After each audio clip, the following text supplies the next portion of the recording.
Here's the Alexander Ovechkin hit on Pageau from last night that was reviewed as a major just so they could review it, but then it was rescinded altogether. And that's the part I can't believe, is that it was rescinded altogether. Because this is a clear charge, and I know what you're going to say. He glides into the hit. He doesn't leave his feet. I mean, A, no, he doesn't glide into the hit, and B, yes, he does leave his feet. Let's watch here for a second. He takes multiple choppy strides, which is great. You're allowed to do that, but his feet aren't planted. He doesn't glide through contact. His feet are only on the ice together in a glide for like the same amount of time as all those steps he took. So they're not changing the momentum he gained from all those strides. And you can see his feet. He stride, plant for a millisecond, same as the stride, and then flop and rotate, and they come off the ice. You can tell me that his toe tips are touching there, but scraping your toes along the ice isn't the same as being planted on your feet enough that they're bearing any weight and helping you change your direction or control contact. Are you telling me right now that the amount his feet are on the ice, he could manipulate his body in any way, shape, or form? No. That is leaving your feet. That's a launch. He has no control right now over point of contact, pressure of contact. That is launching.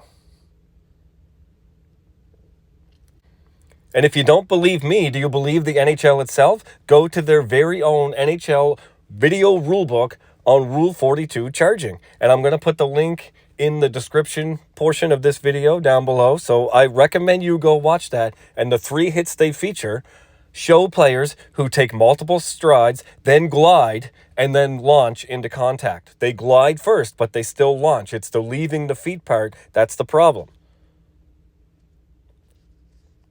And to remind you of the rule as it's written, a minor or major penalty shall be imposed on a player who skates, jumps into, or charges an opponent in any manner. Charging shall mean the actions of a player who, as a result of distance traveled, shall violently check an opponent in any manner. Charge may be a result of a check into the boards, into the goal frame, or open ice. There is zero in that rule book about how many strides. It doesn't say you need to take 3 strides or 4 strides. It says as a result of distance traveled. That could be any distance at all. If you charge and gain enough momentum, and that momentum carries you into that hit, if that momentum that you've gained is used as a means of applying force into that check, if it contributes to the force, that's it.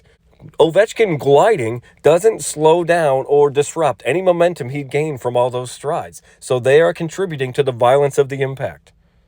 And as I pointed out, he does jump. He just launches sideways and on a slight upward trajectory instead of completely up.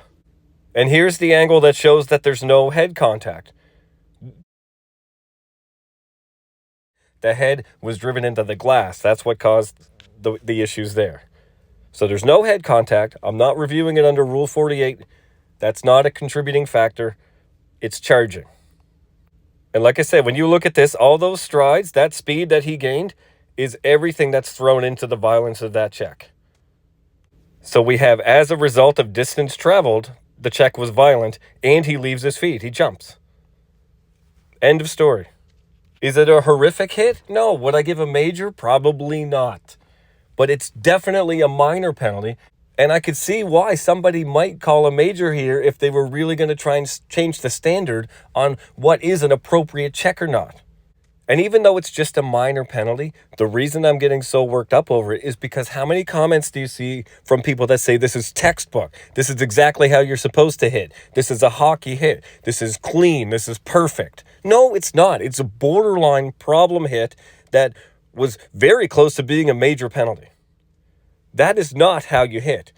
Unfortunately, this is how the NHL allows people to hit, particularly Alexander Ovechkin.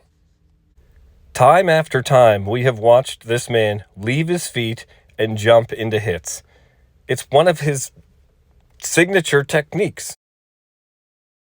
And this one is only slightly different in that the launch is sideways more than upward, but it's still there. Like I said, it's not the worst one, but don't tell me it's clean.